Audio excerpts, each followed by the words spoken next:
Anchor, వాళ్ళు పిలుచుకున్న ఒక guest speaker ఇద్దరూ కలిసి అమరావతి వేశ్యల రాజధాని అని వ్యాఖ్యానించడం చాలా చాలా దురదృష్టకరం. ఎవరైనా ఖండించాల్సిన విషయమే.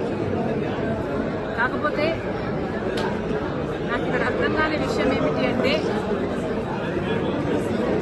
ఇది ఇంత ముఖ్యమైన పొలిటికల్ అంశం అయినప్పుడు, అంతేకాదు ఒక సోషల్ ఇష్యూ, ఒక పొలిటికల్ ఇష్యూ అయినప్పుడు ఇంత పెద్ద విషయంలో ఒక పొరపాటు జరిగితే మరి ఒక పొలిటికల్ పార్టీ అయినా, ఒక మీడియా హౌస్ అయినా క్షమాపణ చెప్పడము కామన్ డెకోరం.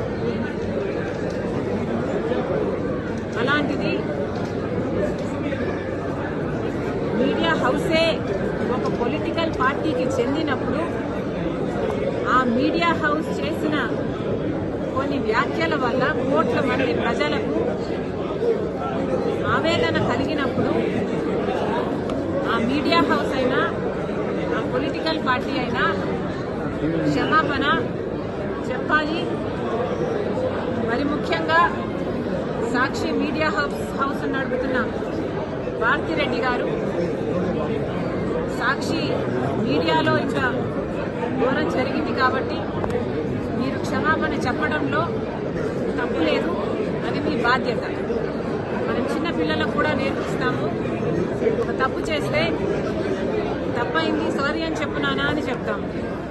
మరి అలాంటప్పుడు ఒక తప్పు జరిగినప్పుడు సారీ చెప్పుకోవడంలో, సారీ చెప్పడంలో నామోషి లేదు. మరి ముఖ్యంగా ఇది ఒక పొలిటికల్ పార్టీకి చెందిన మీడియా హౌస్, అంటే జగన్మోహన్ రెడ్డి గారి వైసీపీ పార్టీకి చెందిన మీడియా హౌస్ అయినప్పుడు జగన్మోహన్ రెడ్డి గారు క్షమాపణ చెప్పడంలో కూడా తప్పులేదు. ఇంతమంది మనోభావాలను ఇంత ఆవేదనకు గురి చేశారు. జగన్మోహన్ రెడ్డి గారు తప్పైపోయింది, మా ఉద్దేశం అది కానే కాదు,